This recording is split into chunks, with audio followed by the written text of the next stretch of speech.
अस्सलामु अलैकुम वरहमतुल्लाहि वबरकातुहू। तौबा इस्तिग़फ़ार का बयान।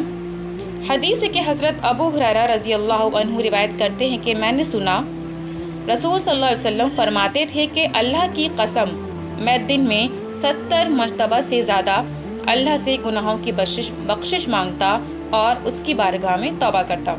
ये सही बुखारी की हदीस है।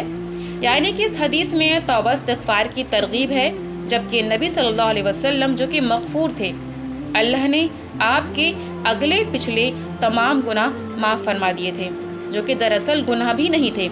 तो फिर हम आम लोग किस तरह तौबा इस्तिग़फ़ार से बेनियाज़ रह सकते हैं, जबकि हम सर से लेकर पाँव तक गुनाहों में डूबे हुए हैं। इसीलिए तौबा की कसरत और उसका इस्तिमरार ज़रूरी है, ताकि जो गैर शऊरी गुनाह भी हैं वो भी हमारे माफ़ होते रहें। अल्लाह ताला हमें ज़्यादा से ज़्यादा तौबा इस्तिग़फ़ार करने की तौफ़ीक़ अता फ़रमाए। आमीन।